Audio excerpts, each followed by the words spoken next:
Hi, everyone. My name is Becky Robinson, and I'm so thrilled today to be with Ed and Peter Schein as we explore the ideas from their newly released book, as of today, Humble Leadership. Today is the official launch date for this exciting new book, and we are so thrilled to have had the opportunity to partner with them today to present some of their ideas from the book and to engage with all of you on this very important topic.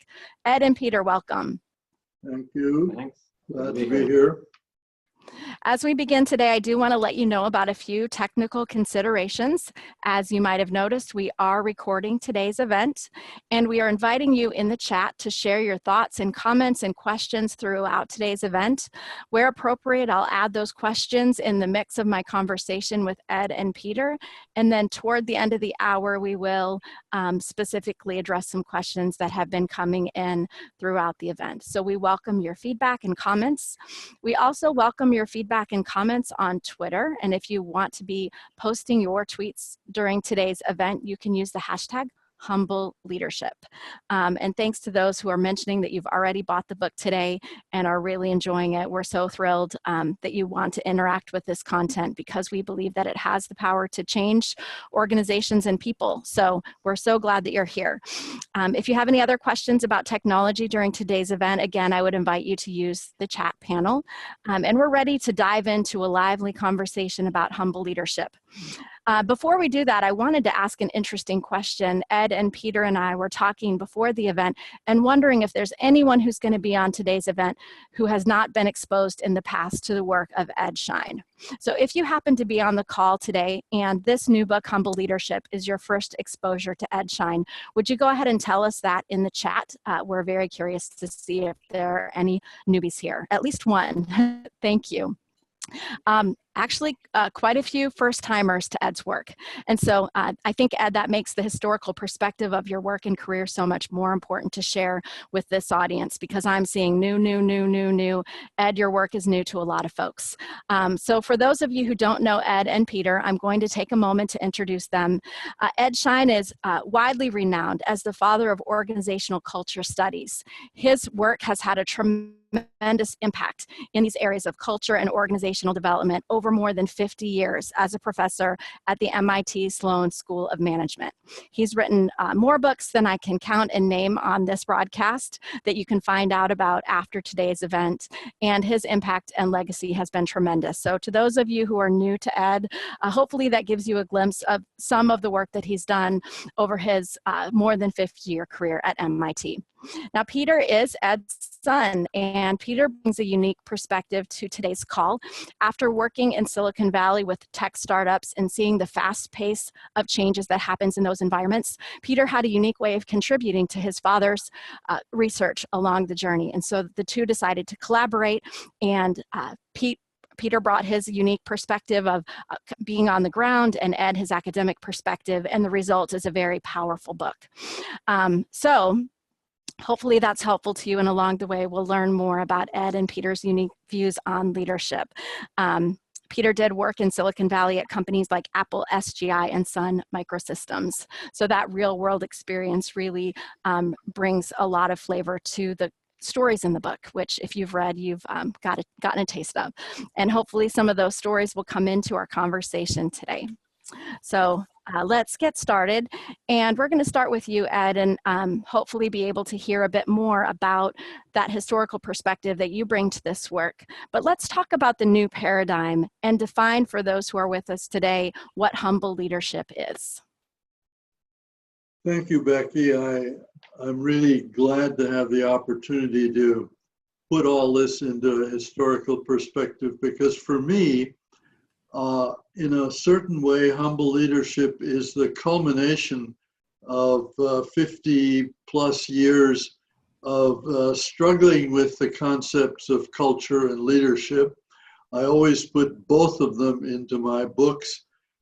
Had a lot more insight into culture initially, but leadership was really introduced to me by my mentor, Douglas McGregor, who was the quintessential humble leader, because his style was to get to know me and to say, Ed, your job is to teach social psychology to management students. And I said, well, you're my boss, so could you give me some guidance on how my predecessors here taught this stuff? And he smiled broadly and said, well, Ed, I know your skills and your background, and we hired you for you to decide what should be taught to these managers, not for me to tell you. I hadn't thought about this until right now that I'm talking about it, but in that notion that the relationship between the boss and the people the boss has hired, the subordinates, the direct reports, whatever we call them in the hierarchy, the relationship between that boss and the subordinate has to be personal. The boss has to know who he's dealing with and act accordingly. And what I realized over the many years of studying organizational cultures is that somehow or other we evolved over the post-World War II years a model of organizations in which leaders and subordinates really don't have to know each other. We have job descriptions, we have hierarchies, and we built a model that creates distance between the people in the organization. And we built a model that downplays groups. The other thing I learned from McGregor, and by the way, he got me involved in going to a lot of group workshops where I really learned how organization development as a field evolved, in which we realized that leadership is as much a group thing as it is the property of an individual being a hero and making decisions. And so the process of leadership being an interactive one, knowing who you're dealing with in the group, letting leadership be defined as anyone who comes up with a new and better way of doing something and is able to facilitate or intervene. Anyone in the group can do that. So humble leadership is not a new way of telling people who are in official positions how to be different, but rather to think of leadership as a broad group process that shifts around and that most importantly is more appropriate as the work that organizations do is getting much more complex. I think the old model of the organization could function with job descriptions and very precise hierarchies because the tasks could be broken down into those units. But there's a new world coming, and Peter represents that to some degree, and in particular, my grandchildren represent it. And the kinds of decisions, the kinds of work that's going on out there doesn't lend itself to that old model. In fact, the old model is close to being a dinosaur. So we want to be out front there and saying, look, there is a new model coming, and here's what it's all about. It's about getting to know your people and having leadership be more of a group process. For the moment, I want to leave it at that. Okay, so what we're going to do next, I think, is transition to talking about some of the terms in the book and how they relate to humble leadership. And the first one is one that might look like a typo if you come across it at first. We talked back and forth about that.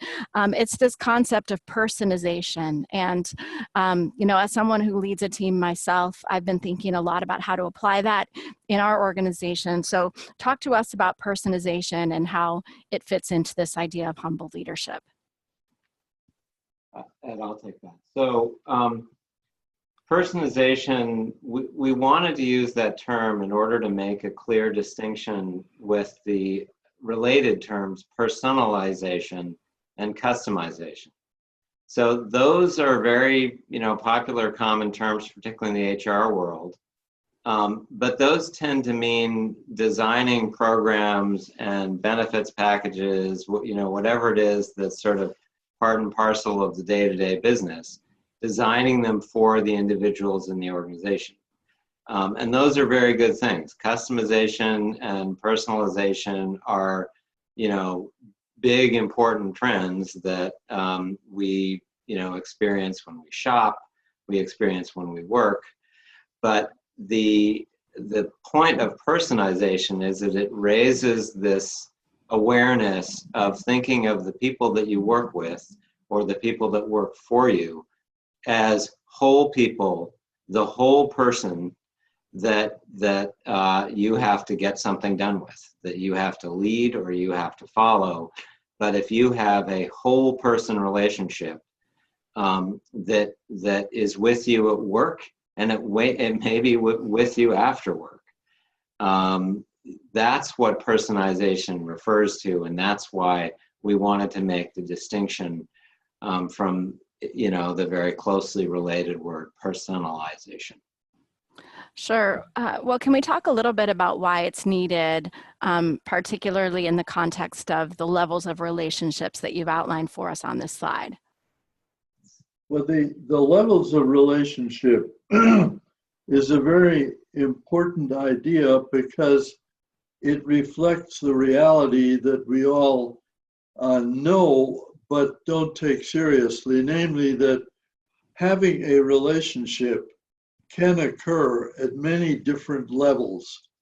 And the lowest level, which we call level -1, is when the person who has the higher authority or has the power simply dominates the subordinates. That would be the slave, the exploitative boss who treats his subordinates as completely replaceable resources. And that's rare, but you still have organizations in this world that operate that way.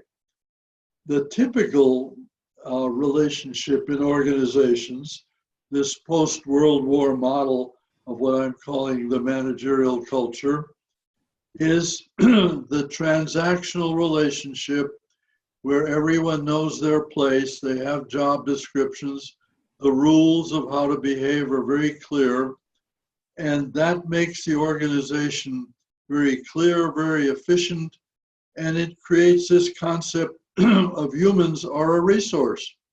Human resources is a very good term for this level 1 kind of transactional relationship because you're really just hired for the particular skill that fits the job description. The boss's job is to motivate you, to control you, to provide incentives. The implication is the subordinate is a passive force who wouldn't really work if you didn't give him or her incentives. And we see that this model, as efficient as it is for certain kinds of work, just doesn't work for complex work, for the knowledge economy, where you have fluid teams, where there may be a boss in title, but the leadership rotates around. And the essence of that level 2 is this, what we've been referring to, get to know your people and build the work and the leadership and the effectiveness around all the skills that are in the group. That requires personalization. It requires people to know how to work in groups. So one of the big differences between this model and what you find in most leadership books is that we're saying it's as much about group dynamics and group relationships as it is about individual traits. And then this third level of intimacy is something that depends very much on the actual nature of the work. Normally, society says intimacy is for, close friends and lovers. It's not something that belongs in the workplace. And then we discover that there are teams out there, like some of the military units, the Navy SEALs, even some of the teams doing software development, where in order to really get the job done, they even at times want to go past level 2 and get to know each other so well that they can totally trust each other with their lives. So it's important that we see relationships as not just a connection, but what type of connection. And we're arguing for the future, what we're going to need in leadership is level 2 and occasionally, possibly, level 3 connections. That's helpful, Ed. And I do have a question that came in from Flip, and he's saying that it seems the key element to a healthy organizational structure would be the ability to have the level 2 and 3 behaviors be implemented and integrated throughout the organization. And he was hoping that one of you would be willing to comment on that. Well, the quickest comment, and then Peter will add to it, is people ask me how to get this started. The way you get it started is that the board has to treat the CEO at level 2, and the CEO has to treat his immediate or her immediate team at level 2, and has to monitor whether they in turn are treating their team at level 2. It's not something you state as an ideology. It's something that has to be implemented level by level right through the organization. Yeah, I just add that while we do in the last chapter of the book sort of describe some programs and exercises to start getting familiar with these concepts, this really is a philosophy. It's a value. This is a statement about defining a culture for your organization, not a new 7 or 12 step program that you can do for your organization that's going to revolutionize it. This really does start at an individual leader who tries to make a change, or more importantly, it starts at the top. And so it's this isn't a program. This is a way of thinking about leadership. Sure, I think that's an important distinction to make, that this is a very different kind of book. It's more of a manifesto on what's needed in our society and what's needed for leaders moving forward. Paul has a question related to level 2 and level 3 leaders, and he's asking if both of those ways of interacting require higher levels of emotional intelligence. Well, I have a lot of trouble with this almost faddish relating everything to emotional intelligence. Way back 50 years ago, we used the term interpersonal competence, which you could learn in T groups and human relations labs, which taught you all about how to be more sensitive to group process, how to give feedback, how to have a better kind of communication. We saw that in those days as a trainable competence, which has to do with particularly group skills and interpersonal skills. How it got to be translated or subsumed under emotional competence has always been a puzzle to me, because emotions are evident throughout all these levels of relationships. And as normal members of society, we all have to learn what the rules are about the expression of emotions, what it's appropriate to say, when it's okay to be angry and when not. So I've never quite related to the idea of emotional competence so much as I relate to the idea of interpersonal competence, of being able to handle all kinds of situations, from ones that involve suppressing emotions to, at the other extreme, knowing how to use them to reduce conflict and so on. I prefer the idea that people already have these competencies in growing up into adulthood, and they use them with their friends and in their own family relationships, but it doesn't occur to them that the competencies then that they use in their non-work life can also, through personalization, be very constructively used at work. That's sort of helpful.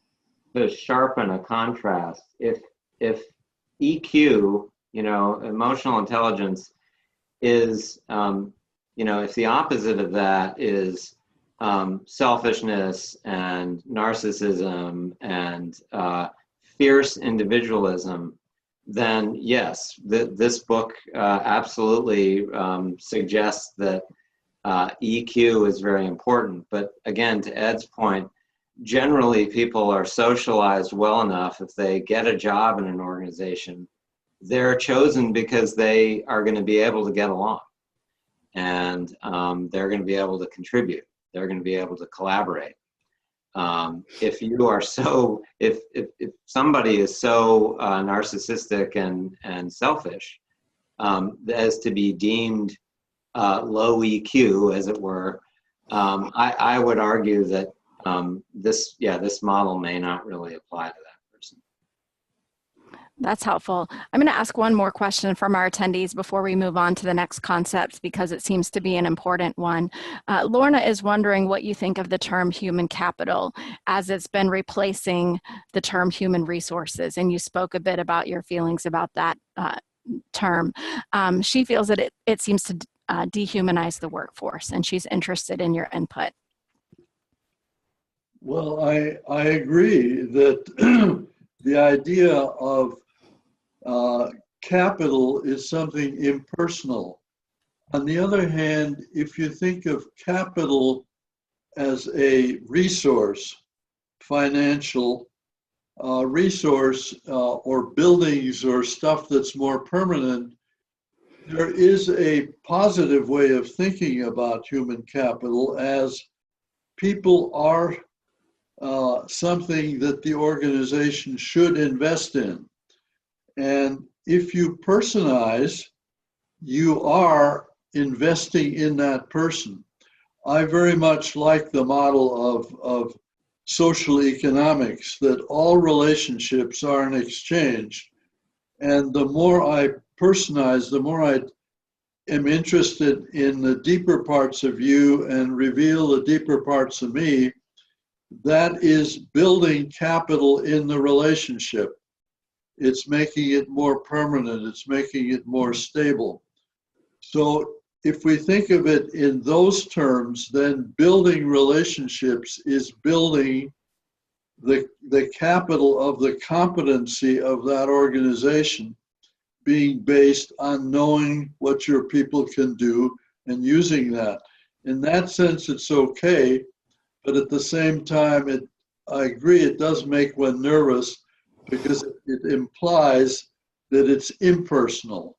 If it's betraying a sort of view of the organization as a portfolio to be managed, or as a machine that needs to be worked and needs to be fine-tuned, needs to be instrumented and measured, and capital is something that you instrument and measure, that's when I think we get a little bit nervous and feel like, have the H in human be capitalized and have the C in capital be lowercase c. Yeah, that's investing in your people by personalization, I think, is a good idea. The idea of investment. Yeah. Well, and I think inherent in the idea of investment for a moment is this risk. You know, it's risky to be personal. It's risky to invest in someone because you don't know how long they'll stay or be committed to your organization. So it's interesting to think about the idea of investing through personalization. And then there's also that kind of resistance as a leader.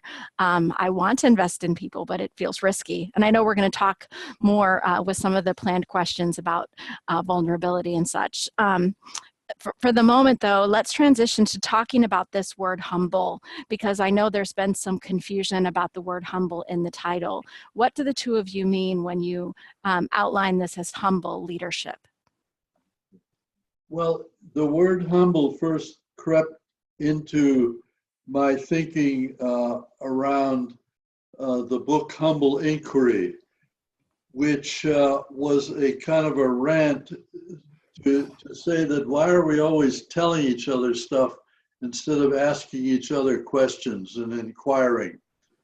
And what it made me realize is that the world has gotten very complicated and work is very complicated. And most of the time, we don't know enough to know exactly what to do next. We actually have to ask some questions. We have to ask what's going on in this situation. So the essence of humility is not interpersonal. I feel more humble relative to some other person. The essence of it is what I would call here and now humility in the face of a task that is defeating me in the sense of I don't know exactly what to do next. It's too complicated. There are too many variables. So I need to ask some questions. I need the help of the people around me. That's the essence of humility as I see it. And just to add a couple things to that, we don't view this in any way inconsistent with the spiritual or religious connotations of humble or humility. But to amplify Ed's point, it's really it's the here and now, it's the in the moment humility that we think is critical for information exchange. You know when you go into a meeting that there are other people in the room who know a lot of things that you don't know. And accepting that that's a fact and that the net positive of bringing out some of that information rather than assuming that the leader knows more than the follower, we challenge that assumption. Sure. So let's talk a little bit more about how the opposite of humble. So humble as opposed to what? So you can quickly go to the next slide. There is a picture that we've sort of drawn that will help kind of clarify this. And so humble in this picture is as opposed to heroic leadership. And heroic leadership is, it's based on the sort of the individual model where we're all out, climbing the corporate ladder ultimately for ourselves. And it's the other key here is that humble leadership assumes that you're going in with this assumption that I need the people around me, I need the relationships around me, that this is a collective process and it's a personal process. It's not a transactional process. So much of what we are getting at in this book is challenging this idea that I alone can solve this problem. It's not true. I alone cannot solve this problem. I need to come in on that because what I've seen over my 50-some years is that the very model of the organization as the well-oiled machine bureaucracy with everything in its place, which succeeded so well in building an industrial empire, has blind spots and weaknesses that are now becoming more and more apparent. The weakness being particularly that in that distant relationship between boss and subordinate, there is no particular incentive for the subordinate to feel safe, to be truthful, and to really commit to the organization's goals. We have unwittingly built a machine in which the gears and the cogs and all the parts have a passive role to be part of it, but have no incentive to improve it. So the scandals we see, all the work in the safety arena highlights that the biggest problem in organizations today is not only lack of engagement, but actively not feeling safe and therefore withholding information, or if the boss, as has been happening a lot, sets unrealistic targets, maybe saying meekly, you know, boss, I can't meet that target.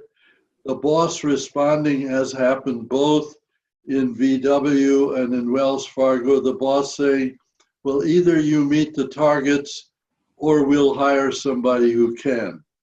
We've created a huge amount of pathology in the traditional model, which has to be overcome by creating a place of work that is psychologically safe.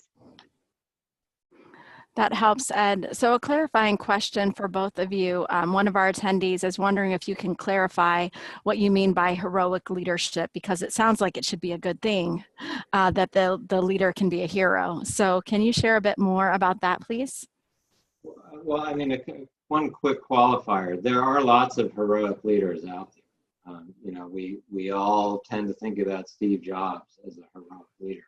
And it's not to say that that model goes away, but because there are still going to be incredible, charismatic people who come up with amazing innovations, and you know, they still succeed and they still thrive. But those, you know, we think increasingly are going to become the exceptions because of you know, we've adopted the VUCA term, that was I think originally proposed in the Department of Defense, but the volatility, uncertainty, complexity, and ambiguity make it harder for that one person, that iconoclast, that, you know, charismatic visionary, to create something that changes everything.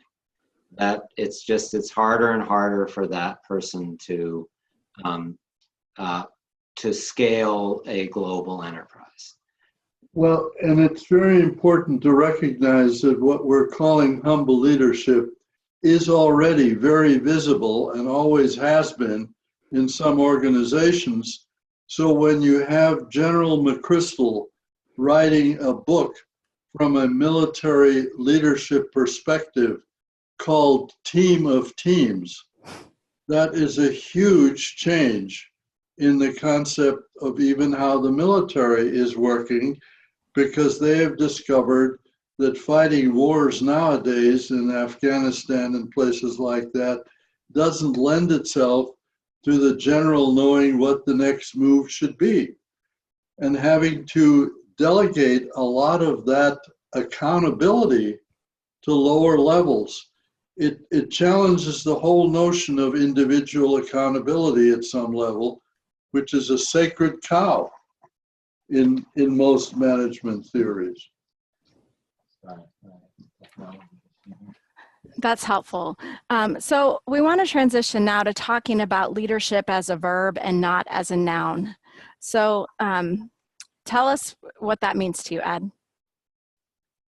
Well, where I saw it most was in actual work situations where, for example, in product development used to be a linear process where you design and then you engineer and then you manufacture and then you sell. And organizations began to realize that doesn't work too well because the cultures of these units are different. let's bring the people from these different functions into a single group called, product development, where the marketing person puts their point of view in early so that you don't have to then change everything because you didn't consider something. As you watch those groups, what I began to realize is that those groups have a boss, but the actual work of the group shows that the leadership of who has the right idea for the next best thing to do can come from anywhere in the group. So what we are often calling today group facilitation is actually leadership. If I make an intervention that makes the group function better in the process of how we work, that is just as important an act of leadership as having a new idea for a new product or a new service. We have to realize how much the functioning of effective organizations is leadership process of how things are done, not just what is done. Thanks. Peter, anything to add there? No, I think it's just, it's part of our general emphasis in this book to start rethinking how we frame it, rather than the focus on the individual and more the focus on the group. And, part of what we say early on in the book is that we're trying to sort of take the pressure off a little bit. Don't go into work every day thinking about what am I going to do to be the great leader I want to be. Go into work every day saying, I'm just trying to get my group to perform better. Sure, thinking about what the group can do to make the organization or the results happen, instead of the one person on whom it might all feel like it rests at times. Yeah, focus on the process, not on me. Sure. If we had to have new training programs, it would not be in EQ, it would be in group dynamics. That's a helpful distinction. So David mentions that it sounds like the two of you are describing a workplace reformation, and he says hopefully not a revolution. And his instinct is that it's been underway for some time. And he's curious, how far along in the process do you think we are as a society or as a world community? Well, that's an interesting question given leadership in the United States right now, but I'm going to leave it at that. I do think that the current, administration in Washington has a more retrograde view of leadership than we do.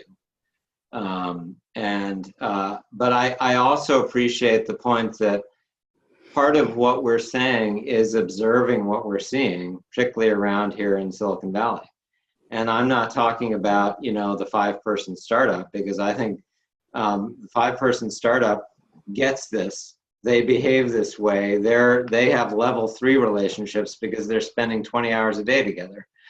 I'm also talking about companies like Google. I think we see this different attitude about how groups should be performing, and how that sort of dynamic approach to things, as opposed to a sort of a machine model approach to things, is a better way to address the volatility that they see in their, all of their different marketplaces. So I do think you're right that I agree with that concept of reformation, not revolution.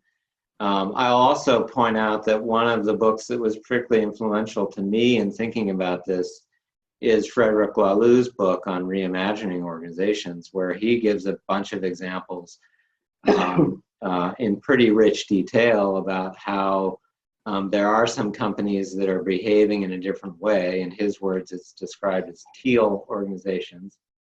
So we're not presenting something that's so new it's not visible. We think there's something in the air. There is something going on where particularly, I think it does tend to be particularly new companies and new markets are behaving this way. But again, big companies are behaving this way as well. And as there's a chapter in the book on the military. There's a lot of parts of the military that are behaving this way as well. And historically, there have always been great examples.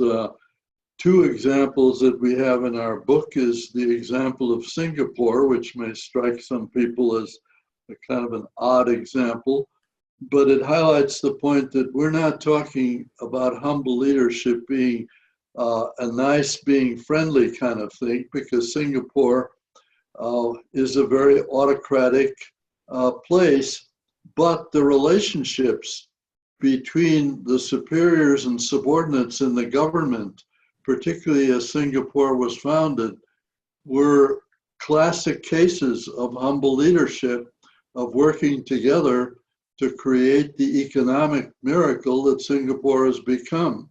And we have a hospital case where over 10, 15 years, the culture of that entire hospital was changed towards something that is much more personal, much more level two. So I'm sure if we look in history, we would find other examples where leaders have behaved in this model, humble way because they were facing tough problems and knew enough not to think they had all the answers. Well, that whole idea of not having all the answers seems to be a critical one in this new world. I want to reference back to the comment about Singapore, because we did have a question earlier come in regarding differences in culture. And Greg was wondering if you have identified any differences between how the US deals with different leadership paradigms and how people around the world do. Well, this is a bias I have because I do think that the US is a complex mix of cultures, but one of the strains that always surfaces is rampant, rugged individualism and competition. And those two ideological sacred cows, we want to continue to be rugged individualists somehow. And we do believe deep down that it's always a competitive winner-take-all kind of game. I think those two forces make the US a particularly tough place for a manager leader to implement these ideas, because the immediate argument is, yeah, but you're going to undermine competition, you're going to lose motivation. I don't believe that happens in groups, but I think the US ideology is kind of hooked on that model, and I think we will have to evolve out of it. And the way we will, I think the new generations, what I see in my grandchildren, is a kind of a new attitude. I think they're not quite as hooked on particularly competition, that if I win, you lose. I think there's more hope that in that generation, the idea of working together may become a stronger value. Thanks. Well, let's talk for a moment about vulnerability. We have referenced that a few times in our conversation. What do you mean when you talk about the need for leaders to become vulnerable? Well, I think that's a misquote. Okay. I don't think we have ever said they need to become vulnerable, because that's certainly not something I would ever ask of a leader. What I think the message is, if you personize, if you get to know your subordinates or the direct reports or your teammates, then you are de facto vulnerable, because you have admitted that you don't know it all. Now, if you do know it all, there is no need for you to say, oh, this is bad, I better become vulnerable. That's not what we're saying. We're saying that the complexity of tasks that faces leaders creates this here and now humility, which de facto means that I have to now listen to somebody else. Maybe the idea that would have been my preferred solution actually is not the best. Maybe somebody speaks up and says, boss, if we do that, we're going to create a safety problem or something else. That is de facto a reality. And we can call that does make you vulnerable, it's true. But we're all vulnerable all the time in that sense anyway. So let's forget that this is somehow a value. I think it's a condition of life rather than something that we need to be. So it exists already. We are already vulnerable. Sure. Yeah, and the best thing to do is embrace it, because what you want is, again, all of the information that's relevant in that room. You want that to come out, and if you're not feeling, that everyone everyone arrived at work that day vulnerable, that it's some unique trait that some leaders have and others don't have. That's I don't think that's where we're at. We're at, you are vulnerable because there's information out there that you're going to need to make decisions. And what you want is the conditions where that information gets shared. And that's what personalization is. That makes sense. Jane has a really insightful question for you. And she states first that she agrees with your premise, but it seems that Wall Street favors companies with a more transactional style of leadership because it's more efficient, while personalization and intimacy require time, and time is money. So how might you suggest in this reformation that we're looking to see happen in our organizations, how would you suggest getting Wall Street on board with this investment in people and spending time on building relationships so that CEOs have the freedom to do the right thing? Well, I just have to say it's a very topical, timely question, because this whole idea of Elon Musk, who, by the way, is a perfect example of a heroic leader, honestly. But the idea that he wants to take his company private in order to be able to focus on the things that his groups think are important, not on the quarterly numbers, I think it's a pretty loud signal that generally I think we all agree that there is a bias that comes out of the sort of financially oriented management of companies that is, about it's about a zero-sum assumption. It's about maintaining professional distance, which allows people to compartmentalize other people in their organization in roles, not as people. And it puts sort of the numbers ahead of the actual outcomes or the actual productivity of the organization. So, but I think there's a lot of smart people on Wall Street who know that companies, that they're familiar with the concept of built to last. So there's a lot of pressure on short term, but I think there's also a lot of the investment and financial community is always also catching on that there are companies that are do have a longer view, and they're also worth paying attention to and investing in. Thanks. Can I add a point that the assumption that it takes longer is false? I wrote another book called Humble Consulting, How to Give Real Help Faster, which really addresses this issue directly by saying that personalization can happen very rapidly if you choose to personalize by opening the door with more personal questions, by revealing more about yourself. If the other party doesn't want to get into that level 2 relationship, they can make it difficult, and you then learn that maybe that person is someone I may not be able to work with.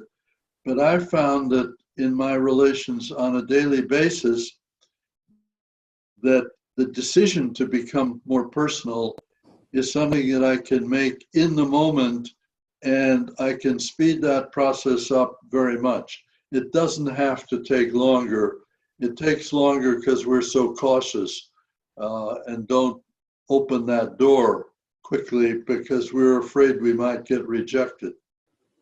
Well, and you have a great example in the book about that, about a surgeon who was used to having more time to have that personalization with his team.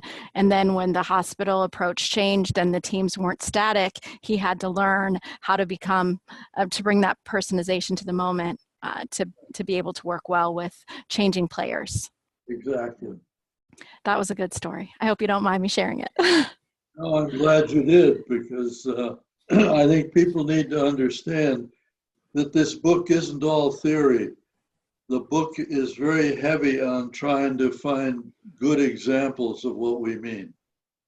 And those examples definitely make it memorable and easier to consider, how it might come to life in your own organization. So I hope those who are listening are thinking about the ways that they might be able to implement these ideas. We have a couple of more concepts that we wanted to try to talk about. We are coming close to the end of the hour, and we have gazillions of questions, and it will be impossible to get to them. But I want to just value the folks who have been adding those questions, and we will share your comments and questions with Ed and Peter after the event today. And there may be some ways to get their input on some of your questions, because there is so much good thought and engagement happening here, and we are grateful for that. But let's talk for a couple of moments about transparency as a value in this process. Sure. I think we should start with the idea that it's very popular to talk about transparency as something that is, an inevitable virtue. That if organizations are run with transparency, then everything's going to be better. Our view on that is that transparency is not necessarily that. Openness is something different than transparency, and we do propose that openness is inherently good in managing a team of 2 to an organization of 200,000. So I do want to make that distinction clear between transparency and openness. And I guess my issue with transparency is that is often a concept that is mandated from the top, and it's defined by the machinery of the organization. That implicit in transparency are metrics and instrumentation of the organization, measurements, so that you can measure productivity, measure success, and then have that information be transparently available to anybody or everybody in the organization. And the issue that I have with that is that if that kind of transparency, without a very strong substrate of trust within the organization, becomes more a matter of control than a matter of productivity or improvement. That if transparency is used for control, then it doesn't help with establishing level 2 relationships. It doesn't help with personalization. It creates professional distance, and it creates that sort of daily question of how are we doing against the metrics? And I'm just not convinced those are helpful questions. Can you share about a positive way that you could see transparency lending toward personalization, Peter?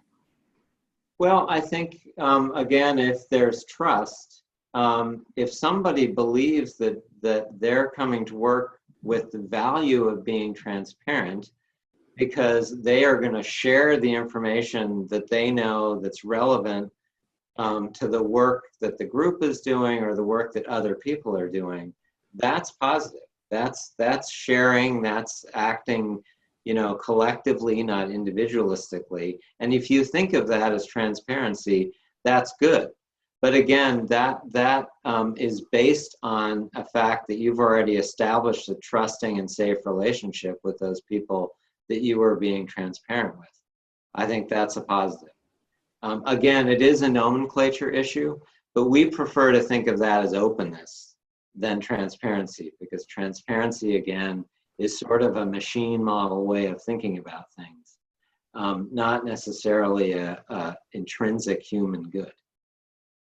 The cultural rules of what is appropriate and what is private and what people should talk about and what they should not talk about still apply. And this notion of transparency is too loose. Transparent about what? Transparent about our sex lives? Is that what you mean? Or transparent about some numbers about how we perform, which is what I think they usually mean, but don't say. And then you say, well, are you going to be transparent about your top strategy and that you're going to close down this plant? It gets very tricky about what's appropriate to put into the transparency window. And I think there are a lot of level 1 managers who believe that it's transparency is okay for what the employees are doing, but it's not okay to reveal all my strategic thoughts and what I plan to do next year with this organization. I think the other thing that concerns us is that it also puts the sort of the locus of attention back on the individual or the individual task. The idea of, there's a number of software systems out there where you create OKRs, objectives, and key results, and you're going to then have those OKRs be transparent to the entire organization. I think one of the impacts of that is that keeps people focused on themselves, not on the groups that they're in. The incentives of the organization typically are still individual incentives. So if transparency is something that just helps you kind of know where you rank in the organization, based on your own individual OKRs and incentives, I think that focus on the individual and the rank and the competition is risky. No, I agree. It seems to be in conflict with this idea that it's the group dynamic and the group results that are more important. So it looks like we are out of time with Ed and Peter Schein today. Ed and Peter, thank you so much for investing in this hour to share your thoughts and ideas from this brand new book, Humble Leadership. And if we can have the next slide, we have a few ways for you to stay in touch with and get to know more about Ed and Peter's work. The book is available and shipping today from Amazon.com. So we encourage you, if you want to buy one copy, definitely go to Amazon and buy that copy today. If you're interested in bulk purchases, there are some links on humbleleadership.com to other booksellers where you can get this title. Also, if you're interested in more broadly exploring the work of Ed and Peter, ocli.org has some more of their resources available. And so we would invite you to visit both of those websites. We will be sending today's recording in case you'd like to share it with others, and we look forward to more feedback and ideas in the future. So Ed and Peter, again, thank you so much for investing with us today. Thank you, Becky, for running a great conversation, and thanks to people from a lot of different far corners of the world for coming and tuning in. That's really cool. It's amazing. Ed, any parting words from you, sir? Well, just that I appreciate the opportunity to get this message out, because I think it's a very important message, and I hope it finds some roots somewhere. Agreed. Best wishes for ongoing success with this reformation of leadership, Ed and Peter. Talk soon. Thanks. Thank you. Bye-bye.